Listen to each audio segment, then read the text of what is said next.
The Nectar of Devotion by His Divine Grace, A.C. Bhaktivedanta Swami Prabhupāda. Chapter 1. Characteristics of Pure Devotional Service. In the Srimad Bhagavatam, 3rd Canto, 29th chapter, 10th verse, Srila Kapila-Dev, while instructing his mother, has given the following characteristics of pure devotional service.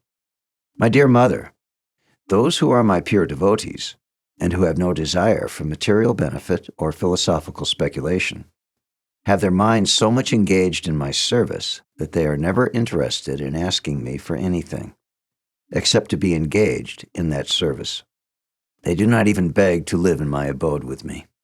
There are 5 kinds of liberation, namely to become one with the Lord, to live with the Supreme Lord on the same planet, to have the same features as the Lord, to enjoy the same opulences as the Lord, and to live as a companion of the Lord. A devotee, not to speak of rejecting material sense gratification, does not even want any of the 5 kinds of liberation. He is satisfied simply by discharging loving service to the Lord. That is the characteristic of pure devotion. In the above statement by Kapila-Dev from the Srimad Bhagavatam, the actual position of a pure devotee is described, and the primary characteristics of devotional service are also defined.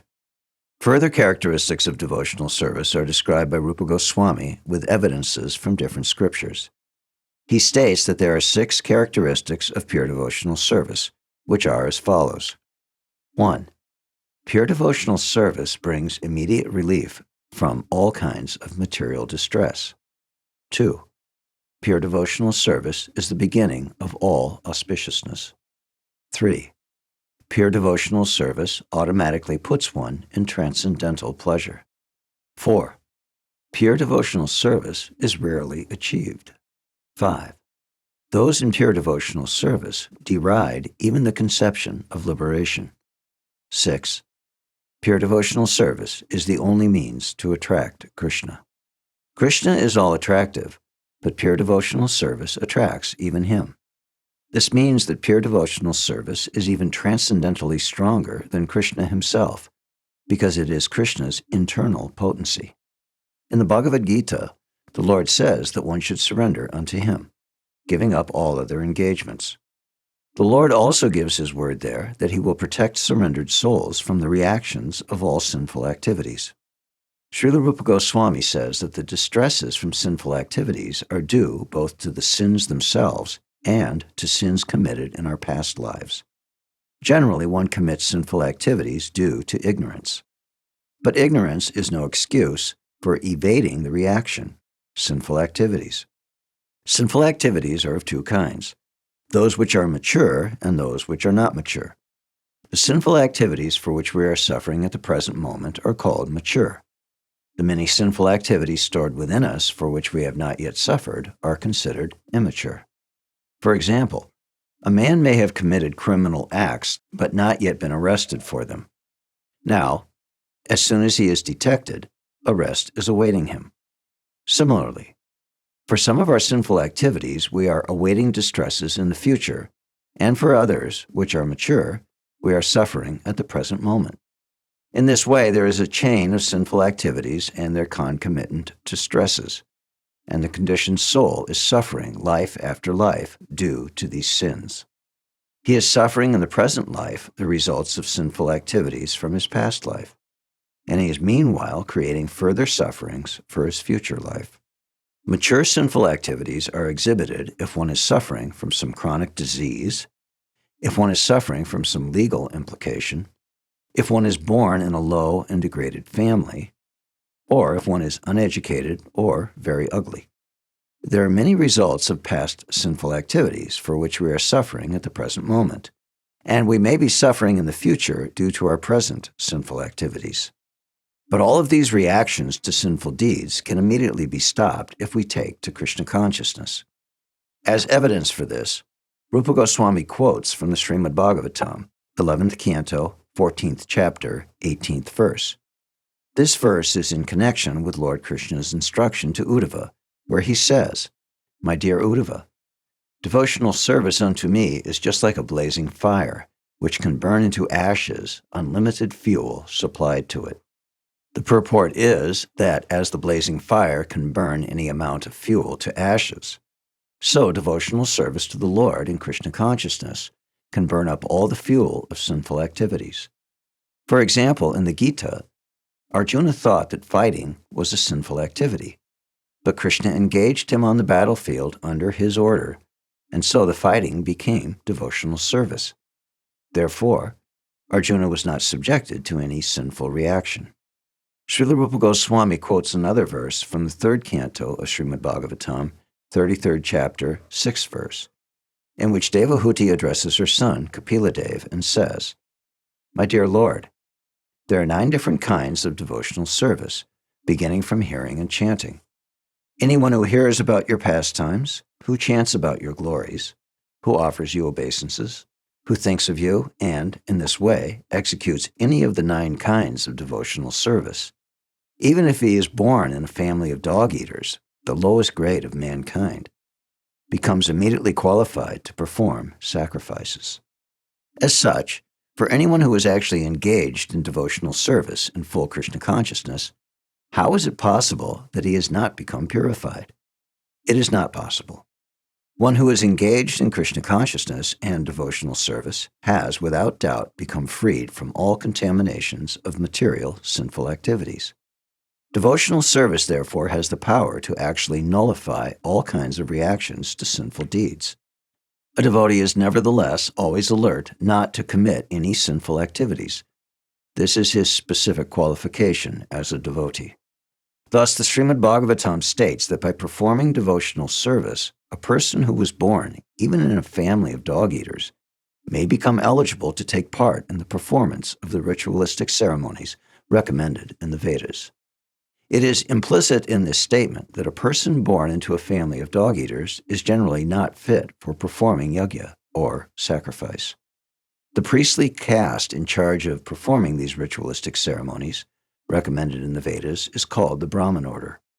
Unless one is a Brahmin, he cannot perform these ceremonies.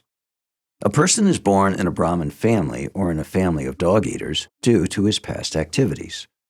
If a person is born in a family of dog-eaters, it means that his past activities are all sinful. But if even such a person takes to the path of devotional service and begins to chant the holy names of the Lord, Hare Krishna, Krishna Krishna, Hare Hare, Hare Rama, Rama Rama, Hare Hare, he is at once fit to perform the ritualistic ceremonies. This means that his sinful reactions have immediately become neutralized. It is stated in the Padma Purana that there are 4 kinds of effects due to sinful activities, which are listed as follows. 1. The effect which is not yet fructified. 2. The effect which is lying as seed. 3. The effect which is already mature. And 4. The effect which is almost mature. It is also stated that all these 4 effects become immediately vanquished for those who surrender under the Supreme Personality of Godhead, Vishnu, and become engaged in his devotional service in full Krishna consciousness.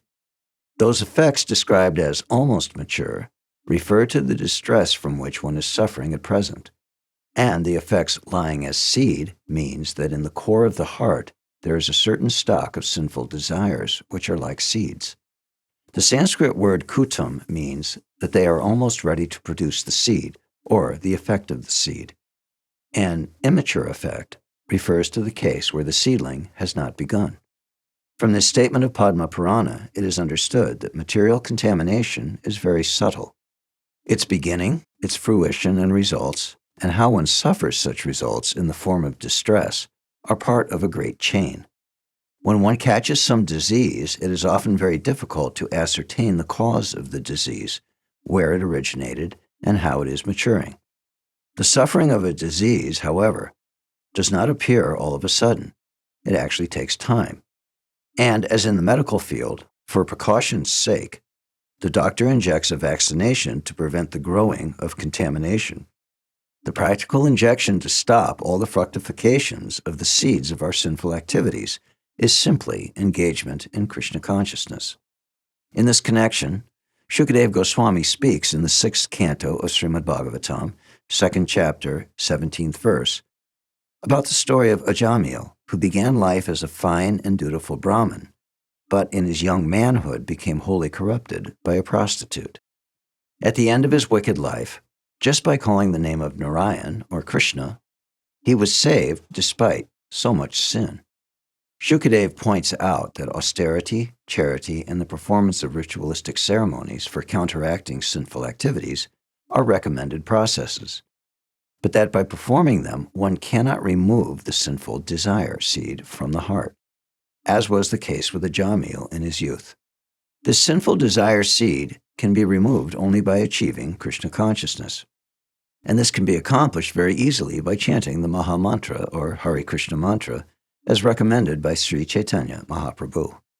In other words, unless one adopts the path of devotional service, he cannot be 100% clean from all the reactions of sinful activities. By performing Vedic ritualistic activities, by giving money in charity, and by undergoing austerity, one can temporarily become free from the reactions of sinful activities. But at the next moment, he must again become engaged in sinful activities. For example, a person suffering from venereal disease on account of excessive indulgence in sex life has to undergo some severe pain and medical treatment, and he is then cured for the time being. But because he has not been able to remove the sex desire from his heart, he must again indulge in the same thing and become a victim of the same disease. So medical treatment may give temporary relief from the distress of such venereal disease, but unless one is trained to understand that sex life is abominable, it is impossible to be saved from such repeated distress. Similarly, the ritualistic performances, charity and austerity, which are recommended in the Vedas, may temporarily stop one from acting in sinful ways. But as long as the heart is not clear, one will have to repeat sinful activities again and again. Another example is given in the Srimad Bhagavatam of the elephant who enters into a lake and takes a bath very seriously, cleansing his body thoroughly. Then, as soon as he comes onto shore, he again takes some dust from the earth and throws it over his body. Similarly, a person who is not trained in Krishna consciousness cannot become completely free from the desire for sinful activities. Neither the yoga process, nor philosophical speculations, nor fruitive activities can save one from the seeds of sinful desires. Only by being engaged in devotional service can this be done. There is another evidence in the 4th canto of Srimad Bhagavatam, 22nd chapter, 37th verse, wherein Sanat Kumar says, "My dear king, the false ego of a human being is so strong that it keeps him in material existence as if tied up by a strong rope. Only the devotees can cut off the knot of this strong rope very easily by engaging themselves in Krishna consciousness.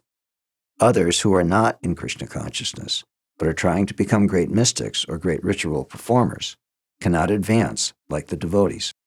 Therefore, it is the duty of everyone to engage himself in the activities of Krishna consciousness in order to be freed from the tight knot of false ego and engagement in material activities. This tight knot of false ego is due to ignorance. As long as one is ignorant about his identification, he is sure to act wrongly and thereby become entangled in material contamination. This ignorance of factual knowledge can also be dissipated by Krishna consciousness, as is confirmed in the Padma Purana as follows. Pure devotional service in Krishna consciousness is the highest enlightenment, and when such enlightenment is there, it is just like a blazing forest fire, killing all the inauspicious snakes of desire. The example is being given in this connection that when there is a forest fire, the extensive blazing automatically kills all the snakes in the forest. There are many, many snakes on the ground of the forest, and when a fire takes place, it burns the dried foliage, and the snakes are immediately attacked. Animals who have 4 legs can flee from the fire or can at least try to flee, but the snakes are immediately killed. Similarly, the blazing fire of Krishna consciousness is so strong that the snakes of ignorance are immediately killed. Srila Rupa Goswami has given a definition of auspiciousness. He says that actual auspiciousness means welfare activities for all the people of the world. At the present moment, groups of people are engaged in welfare activities in terms of society, community, or nation. There is even an attempt in the form of the United Nations for world help activity. But due to the shortcomings of limited national activities, such a general mass welfare program for the whole world is not practically possible. The Krishna consciousness movement, however, is so nice that it can render the highest benefit to the entire human race. Everyone can be attracted by this movement, and everyone can feel the result. Therefore, Rupa Goswami and other learned scholars agree that a broad propaganda program for the Krishna consciousness movement of devotional service all over the world is the highest humanitarian welfare activity. How the Krishna consciousness movement can attract the attention of the whole world, and how each and every man can feel pleasure in this Krishna consciousness, is stated in the Padma Purana as follows. A person who is engaged in devotional service in full Krishna consciousness is to be understood to be doing the best service to the whole world and to be pleasing everyone in the world. In addition to human society, he is pleasing even to the trees and animals, because they also become attracted by such a movement. A practical example of this was shown by Lord Chaitanya when he was traveling through the forests of Jharkhand in central India for spreading his Sankirtan movement. The tigers, the elephants, the deer, and all the other wild animals joined him and were participating in their own ways by dancing and chanting Hare Krishna. Furthermore, a person engaged in Krishna consciousness, acting in devotional service, can develop all the good qualities that are generally found in the demigods. It is said by Shukadeva Goswami in the 5th canto of Srimad Bhagavatam, 18th chapter, 12th verse. My dear king, persons who have unflinching faith in Krishna and are without any duplicity can develop all the good qualities of the demigods. On account of a devotee's high grade of Krishna consciousness, even the demigods like to live with him, and therefore it can be understood that the qualities of the demigods have developed within his body.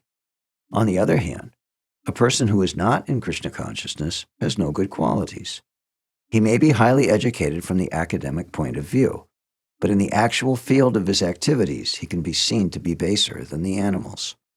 Even though a person is highly educated academically, if he cannot go beyond the sphere of mental activities, then he is sure to perform only material activities and thus remain impure.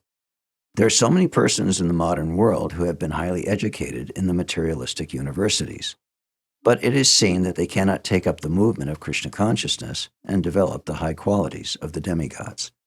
For example, a Krishna conscious boy, even if he is not very well educated by the university standard, can immediately give up all illicit sex life, gambling, meat eating, and intoxication.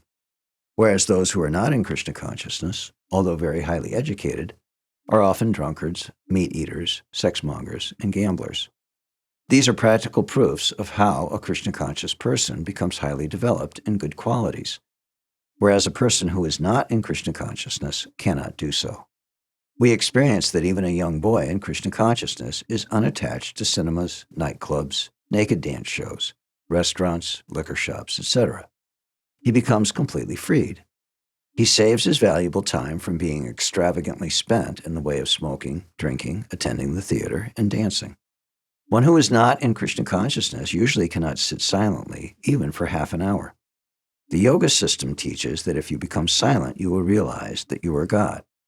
This system may be all right for materialistic persons, but how long will they be able to keep themselves silent? Artificially, they may sit down for so-called meditation, but immediately after their yogic performance, they will engage themselves again in such activities as illicit sex, gambling, meat eating, and many other nonsensical things. But a Krishna-conscious person gradually elevates himself without endeavoring for this so-called silent meditation. Simply because he is engaged in Krishna consciousness, he automatically gives up all this nonsense and develops a high character. One develops the highest character by becoming a pure devotee of Krishna. The conclusion is that no one can truly have any good qualities if he is lacking Krishna consciousness. Srila Rupa Goswami has analyzed the different sources of happiness. He has divided happiness into 3 categories, which are 1. Happiness derived from material enjoyment. 2. Happiness derived by identifying oneself with the Supreme Brahman. And 3. Happiness derived from Krishna consciousness. In the Tantra Shastra, Lord Shiva speaks to his wife Sati in this way.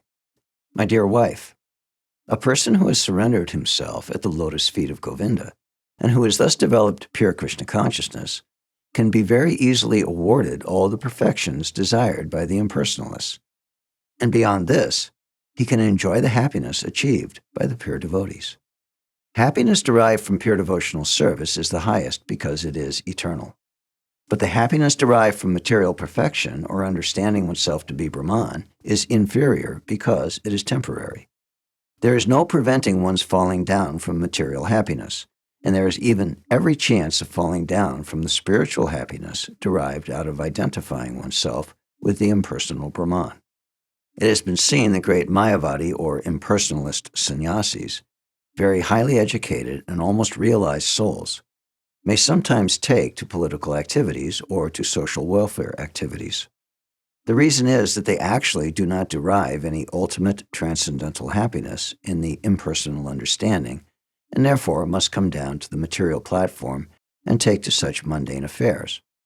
There are many instances, especially in India, where these Mayavadi sannyasis descend to the material platform again. But a person who is fully in Krishna consciousness will never return to any sort of material platform. However alluring and attracting they may be, he always knows that no material welfare activities can be compared with the spiritual activity of Krishna consciousness. The mystic perfections achieved by actually successful yogis are 8 in number. Animasiddhi refers to the power by which one can become so small that he can enter into a stone. Modern scientific improvements also enable us to enter into stone because they provide for excavating so many subways, penetrating the hills, etc. So Animasiddhi, the mystic perfection of trying to enter into stone, has also been achieved by a material science. Similarly, all of the yoga siddhis or perfections are material arts. For example, in one yoga siddhi, there is development of the power to become so light that one can float in the air or on water. That is also being performed by modern scientists. They are flying in the air, they are floating on the surface of the water, and they are traveling under the water. After comparing all these mystic yoga siddhis to materialistic perfections, it is found that the materialistic scientists try for the same perfections. So actually there is no difference between mystic perfection and materialistic perfection. A German scholar once said that the so-called yoga perfections have already been achieved by the modern scientists, and so he was not concerned with them. He intelligently went to India to learn how he could understand his eternal relationship with the Supreme Lord by means of Bhakti Yoga, devotional service. Of course, in the categories of mystic perfection, there are certain processes which the material scientists have not yet been able to develop. For instance, a mystic yogi can enter into the sun planet simply by using the rays of the sunshine. This perfection is called laghima. Similarly, a yogi can touch the moon with his finger. Though the modern astronauts go to the moon with the help of spaceships, they undergo many difficulties, whereas a person with mystic perfection can extend his hand and touch the moon with his finger. This siddhi is called prapti or acquisition. With this prapti siddhi, the perfect mystic yogi can not only touch the moon planet, but he can extend his hand anywhere and take whatever he likes. He may be sitting thousands of miles away from a certain place, and if he likes, he can take fruit from a garden there. This is prapti siddhi. The modern scientists have manufactured nuclear weapons with which they can destroy an insignificant part of this planet. But by the yoga siddhi known as ishita, one can create and destroy an entire planet simply at will. Another perfection is called vashita, and by this perfection, one can bring anyone under his control. This is a kind of hypnotism which is almost irresistible. Sometimes it is found that a yogi who may have attained a little perfection in this vashita mystic power comes out among the people and speaks all sorts of nonsense, controls their minds, exploits them, takes their money, and then goes away. There is another mystic perfection which is known as prakamya or magic. By this prakamya power, one can achieve anything he likes. For example, one can make water enter into his eye and then again come out from within the eye. Simply by his will, he can perform such wonderful activities. The highest perfection of mystic power is called kama vasayita. This is also magic, but whereas the prakamya power acts to create wonderful effects within the scope of nature, Kamavasayita permits one to contradict nature. In other words, to do the impossible. Of course, one can derive great amounts of temporary happiness by achieving such yogic materialistic perfections. Foolishly, people who are enamored of the glimmer of modern materialistic advancement are thinking that the Krishna consciousness movement is for less intelligent men. Quote, I am better off being busy with my material comforts, maintaining a nice apartment, family, and sex life, unquote. These people do not know that at any moment they can be kicked out of their material situation. Due to ignorance, they do not know that real life is eternal. The temporary comforts of the body are not the goal of life, and it is due only to darkest ignorance that people become enamored of the glimmering advancement of material comforts. Srila Bhaktivedanta Thakur has therefore said that the advancement of material knowledge renders a person more foolish because it causes one to forget his real identification by its glimmer. This is doom for him because this human form of life is meant for getting out of the material contamination. By the advancement of material knowledge, people are becoming more and more entangled in material existence. They have no hope of being liberated from this catastrophe. In the Hari Bhakti Sudodaya, it is stated that Prahlad Maharaj, a great devotee of the Lord, prayed to Nrsimhadev, the half-lion, half-man incarnation, as follows. My dear Lord, I repeatedly pray unto your lotus feet that I may simply be stronger in devotional service. I simply pray that my Krishna consciousness may be more strong and steady, because happiness derived out of Krishna consciousness and devotional service is so powerful that with it one can have all the other perfections of religiousness, economic development, sense gratification, and even the attainment of liberation from material existence. Actually, a pure devotee does not aspire after any of these perfections because the happiness derived from devotional service in Krishna consciousness is so transcendental and so unlimited that no other happiness can be compared with it. It is said that even one drop of happiness in Krishna consciousness stands beyond comparison with an ocean of happiness derived from any other activity. Thus, any person who has developed even a little quantity of pure devotional service can very easily kick out all the other kinds of happiness derived from religiousness, economic development, sense gratification, and liberation. There was a great devotee of Lord Chaitanya known as Kulavech Sridhar, who was a very poor man. He was doing a small business selling cups made from the leaves of plantain leaves, and his income was almost nothing. Still, he was spending 50% of his small income on the worship of the Ganges, and with the other 50%, he was somehow living. Lord Chaitanya once revealed himself to this confidential devotee, Kulavech Sridhar, and offered him any opulence that he liked. But Sridhar informed the Lord that he did not want any material opulence. He was quite happy in his present position and wanted only to gain unflinching faith and devotion unto the lotus feet of Lord Chaitanya. That is the position of pure devotees. If they can be engaged 24 hours each day in devotional service, they do not want anything else, not even the happiness of liberation or of becoming one with the Supreme. In the Narada Pancharatra, it is also said that any person who has developed even a small amount of devotional service doesn't care a fig for any kind of happiness derived from religiousness, economic development, sense gratification, or the 5 kinds of liberation. Any kind of happiness derived from religiousness, economic development, liberation, or sense gratification cannot even dare to enter into the heart of a pure devotee. It is stated that as the personal attendants and maidservants of a queen follow the queen with all respect and obeisances, similarly, the joys of religiousness, economic development, sense gratification, and liberation follow the devotional service of the Lord. In other words, a pure devotee does not lack any kind of happiness derived from any source. He does not want anything but service to Krishna. And even if he should have another desire, the Lord fulfills this without the devotee's asking. In the preliminary phase of spiritual life, there are different kinds of austerities, penances, and similar processes for attaining self-realization. However, even if an executor of these processes is without any material desire, he still cannot achieve devotional service. And aspiring by oneself alone to achieve devotional service is also not very hopeful, because Krishna does not agree to award devotional service to merely anyone. Krishna can easily offer a person material happiness or even liberation, but he does not agree very easily to award a person engagement in his devotional service. Devotional service can in fact be attained only through the mercy of a pure devotee.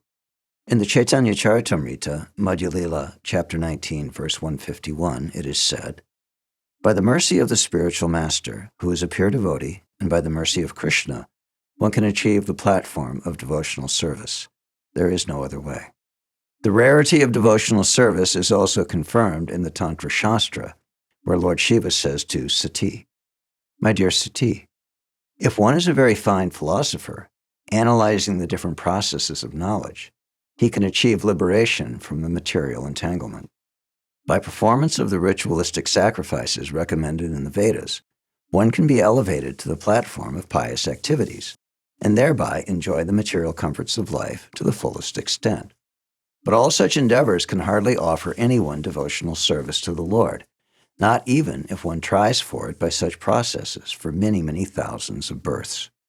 In the Srimad Bhagavatam, it is also confirmed by Prahlad Maharaj that merely by personal efforts or by the instructions of higher authorities, one cannot attain to the stage of devotional service. One must become blessed by the dust of the lotus feet of a pure devotee, who is completely freed from the contamination of material desires.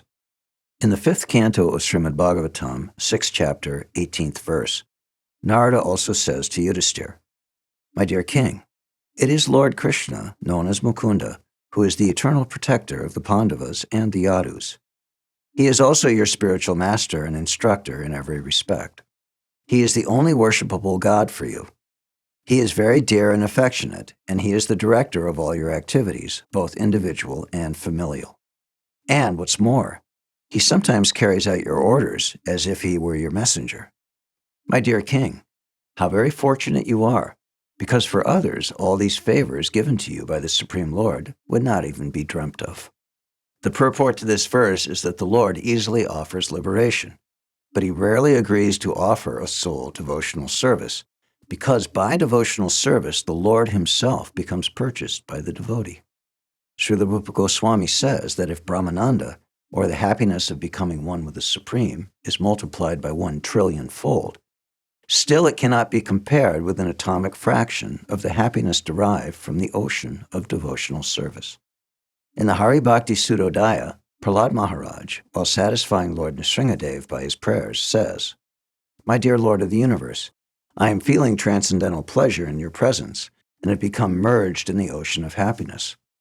I now consider the happiness of Brahmananda to be no more than the water in the impression left by a cow's hoof in the earth, compared to this ocean of bliss."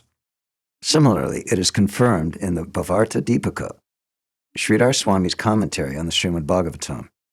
"My dear Lord, some of the fortunate persons who are swimming in the ocean of your nectar of devotion, and who are relishing the nectar of the narration of your pastimes, certainly know ecstasies which immediately minimize the value of the happiness derived from religiousness, economic development, sense gratification, and liberation.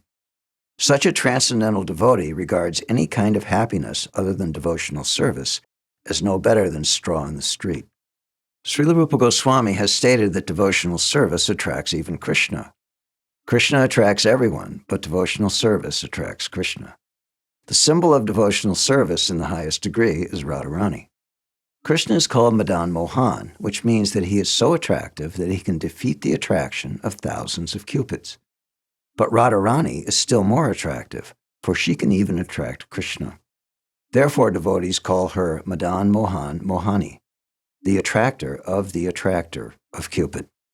To perform devotional service means to follow in the footsteps of Radharani, and devotees in Vrindavan put themselves under the care of Radharani in order to achieve perfection in their devotional service. In other words, devotional service is not an activity of the material world. It is directly under the control of Radharani. In Bhagavad-gita, it is confirmed that the Mahatmas, or great souls, are under the protection of Daivi Prakriti, the internal energy, Radharani. So being directly under the control of the internal potency of Krishna, Devotional service attracts even Krishna himself. This fact is corroborated by Krishna in the 11th canto of Srimad Bhagavatam, 12th chapter, 1st verse, where he says, "My dear Uddhava, you may know it from me that the attraction I feel for devotional service rendered by my devotees is not to be attained even by the performance of mystic yoga, philosophical speculation, ritualistic sacrifices, the study of Vedanta, the practice of severe austerities, or the giving of everything in charity. These are, of course, very nice activities, but they are not as attractive to me as the transcendental loving service rendered by my devotees." How Krishna becomes attracted by the devotional service of his devotees is described by Narada in the Srimad Bhagavatam, 7th canto, 10th chapter, 37th verse. There Narada addresses King Yudhisthira while the king is appreciating the glories of the character of Prahlad Maharaj. A devotee always appreciates the activities of other devotees.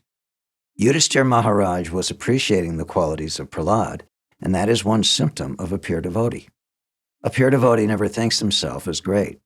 He always thinks that other devotees are greater than himself. The king was thinking, Prahlad Maharaj is actually a devotee of the Lord, while I am nothing. And while thinking this, he was addressed by Narada as follows: "My dear King Yudhisthira, in this world you, the Pandava brothers, are the only fortunate people. The Supreme Personality of Godhead has appeared on this planet and is presenting himself to you as an ordinary human being. He is always with you in all circumstances. He is living with you and covering himself from the eyes of others. Others cannot understand that he is the Supreme Lord, but he is still living with you as your cousin, as your friend, and even as your messenger. Therefore, you must know that nobody in this world is more fortunate than you." In the Bhagavad-gita, when Krishna appeared in his universal form, Arjuna prayed, "My dear Krishna, I thought of you as my cousin brother, and so I have shown disrespect to you in so many ways, calling you Krishna or friend. But you are so great that I could not understand." So that was the position of the Pandavas.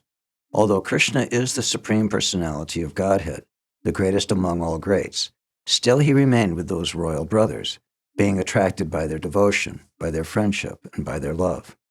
That is the proof of how great this process of devotional service is.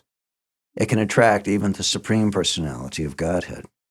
God is great, but devotional service is greater than God because it attracts him. People who are not in devotional service can never understand what great value there is in rendering service to the Lord.